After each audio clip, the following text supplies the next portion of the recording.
20 Minutos com o MBL.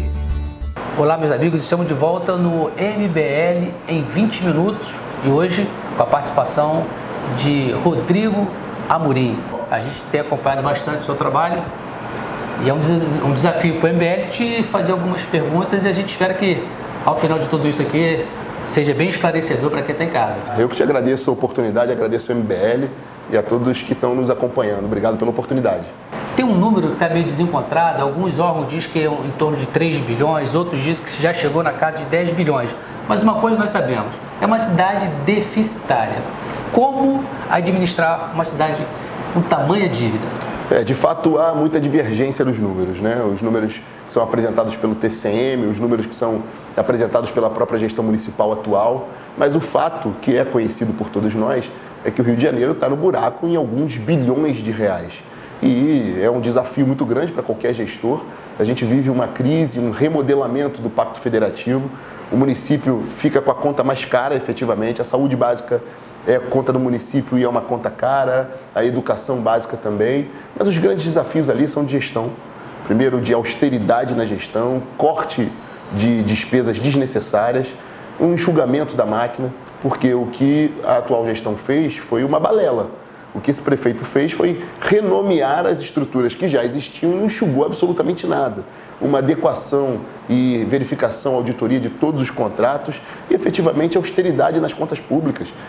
Com isso, você cria receita, faz o Rio de Janeiro voltar para a rota de desenvolvimento, passa a arrecadar, mantém uma boa relação com o governo do Estado, com o governo federal e, sem dúvida nenhuma, o Rio de Janeiro tem uma capacidade de oxigenação financeira muito grande. O fato de você ser deputado pela primeira vez o torna experiente a ponto de disputar uma eleição de prefeito e com todo esse problema deficitário da cidade, em condições de resolver esse problema?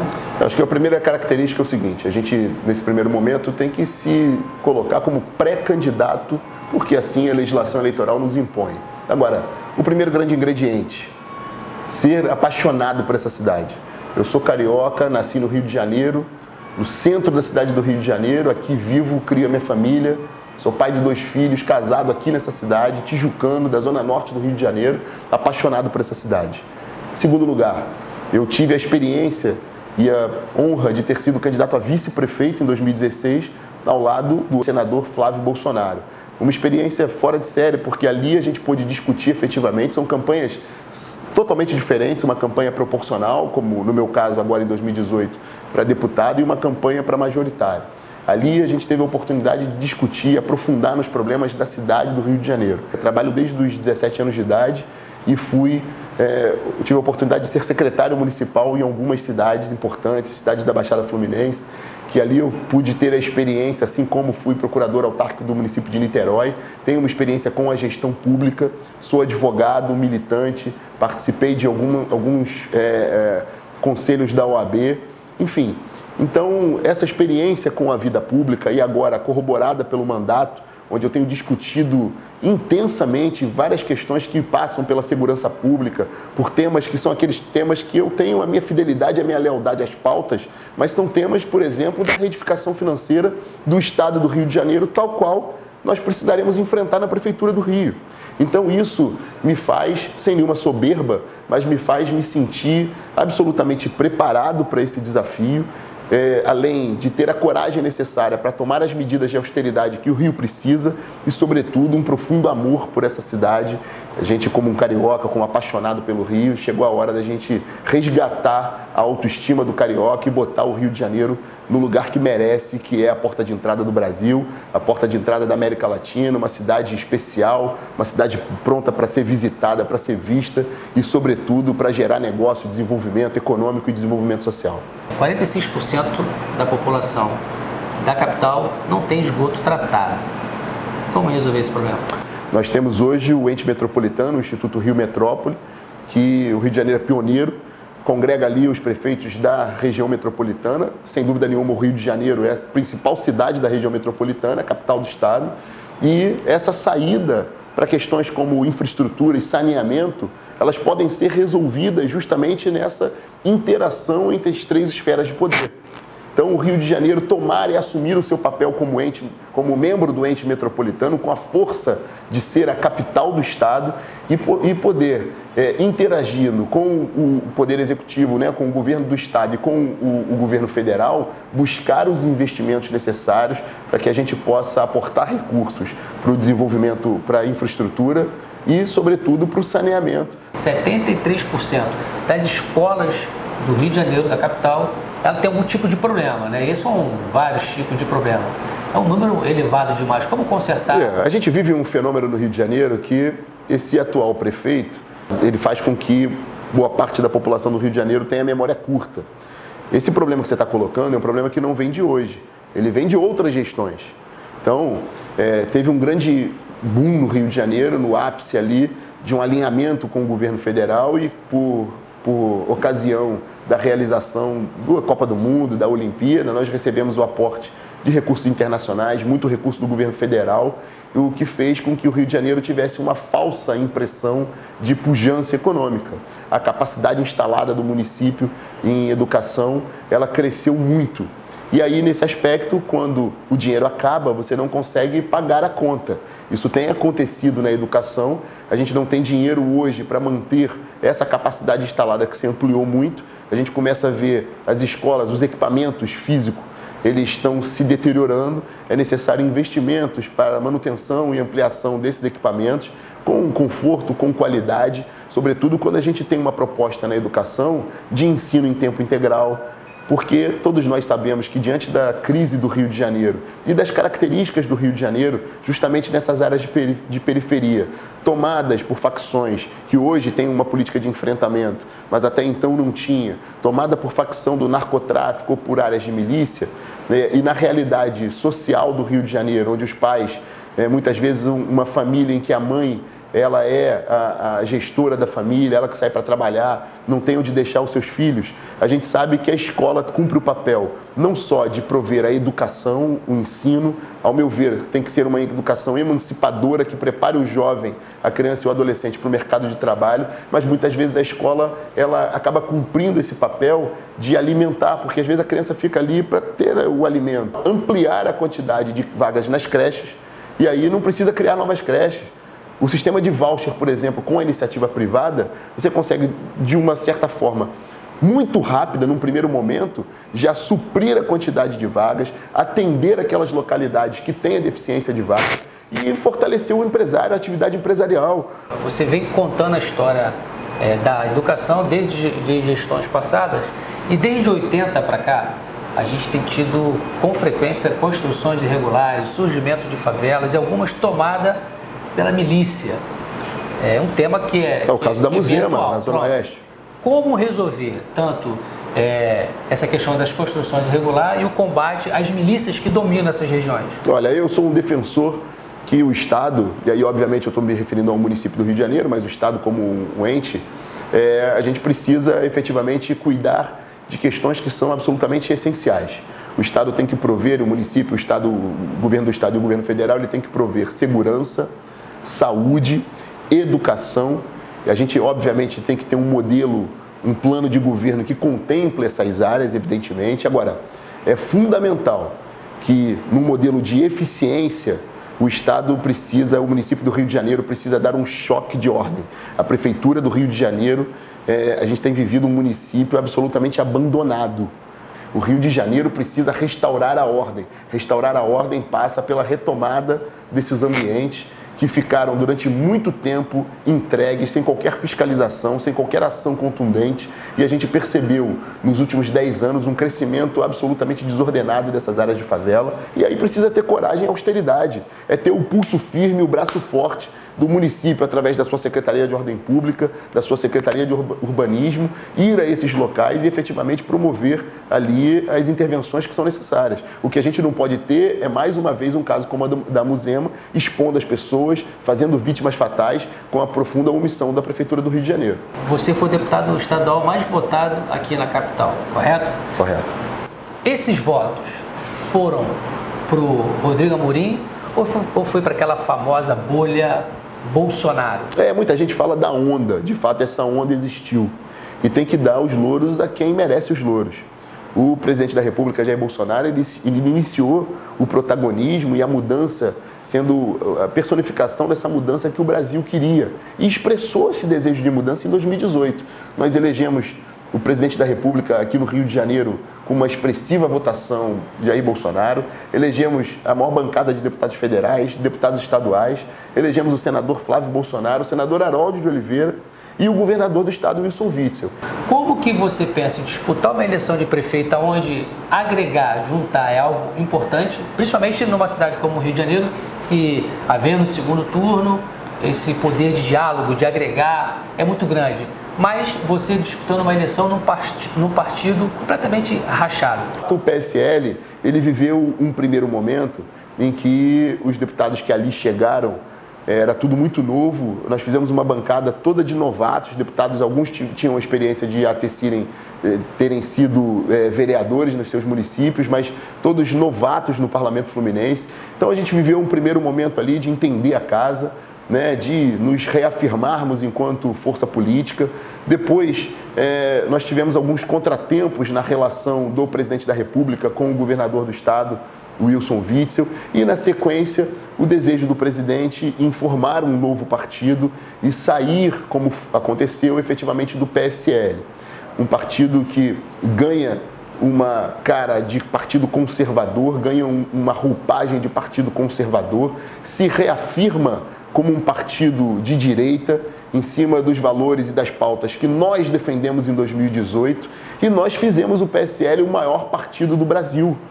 E seria, ao meu ver, um contrassenso aqui na capital do Rio de Janeiro, onde nós temos um desafio muito grande agora com as eleições, e em outras cidades importantes também, simplesmente abandonarmos esse projeto que deu certo. Isso não faz com que nós, de forma nenhuma, abandonemos a pauta que nos elegeu em 2018. Nós temos que fortalecer o ente partidário, a figura do partido, nos prepararmos para uma eleição que vai ser uma eleição difícil. Nós temos a missão, e os deputados que continuam no PSL continuam na base de apoio do governo Jair Bolsonaro. Nós também reconhecemos que aqui no Rio de Janeiro temos, por exemplo, a melhor política de segurança pública da história do Rio de Janeiro.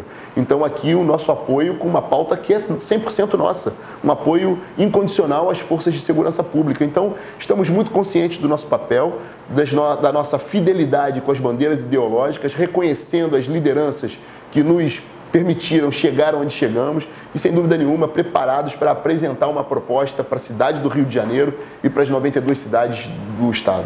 Mas tem algo que ainda envolve a questão do partido que talvez tenha sido um dos maiores motivos da saída do presidente da República do partido, que foi a questão dos laranjas.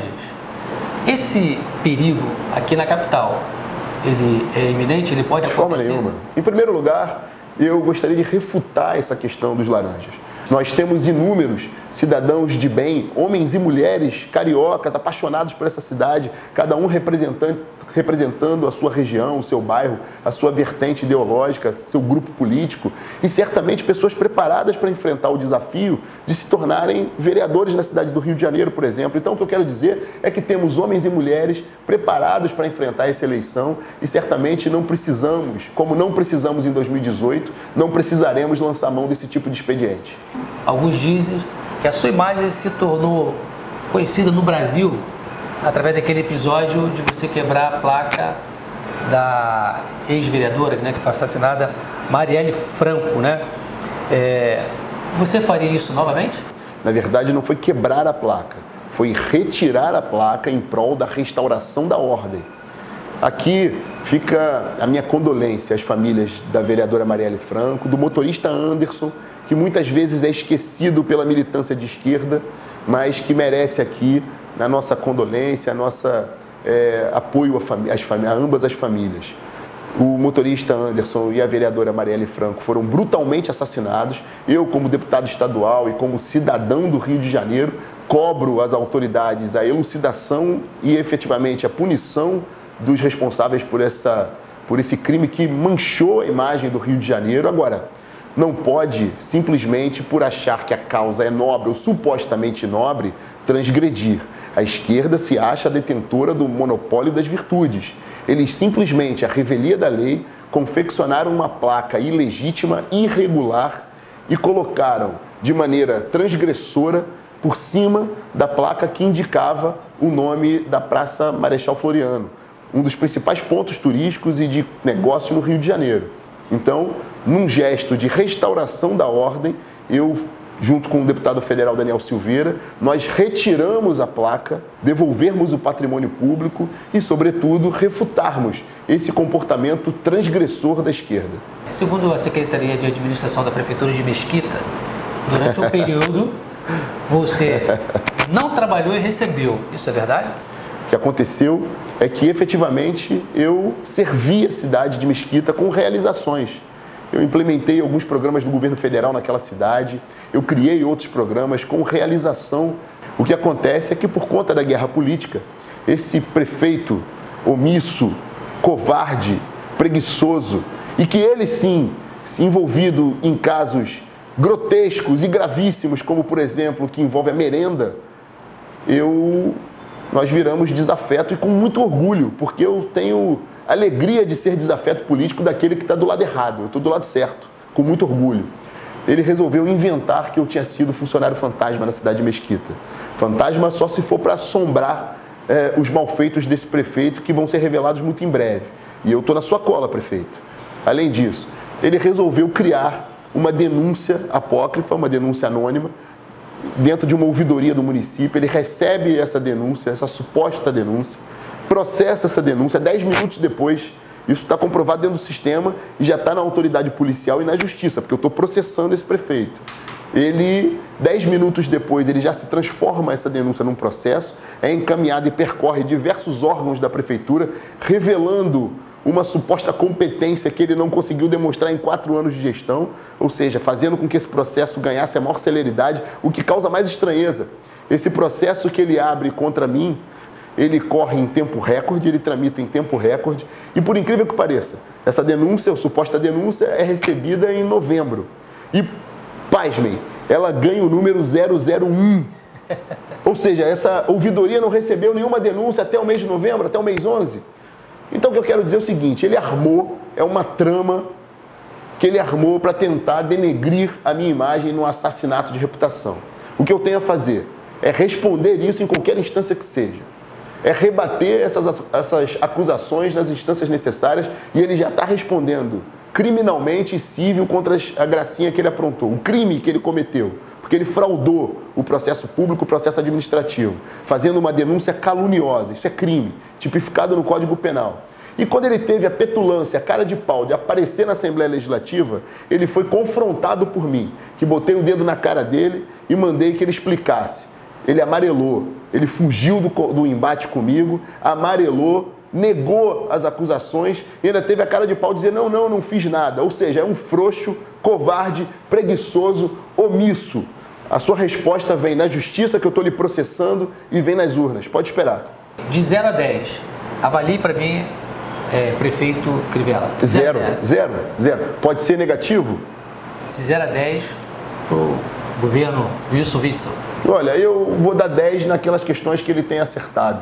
A gente tem a independência necessária aqui para fazer críticas a qualquer gestor, mas prefiro enaltecer, por exemplo, aquela política de segurança pública, que é a melhor política de segurança pública da história do Rio de Janeiro, e a austeridade na reedificação financeira desse Estado, botando salários em dia e fazendo com que o Rio de Janeiro tenha outras matrizes de desenvolvimento e possa voltar à rota do crescimento e do desenvolvimento. Já me antecipo, também dou 10 aquilo que o governo Jair Bolsonaro tem feito, que é a austeridade necessária para promover as mudanças necessárias.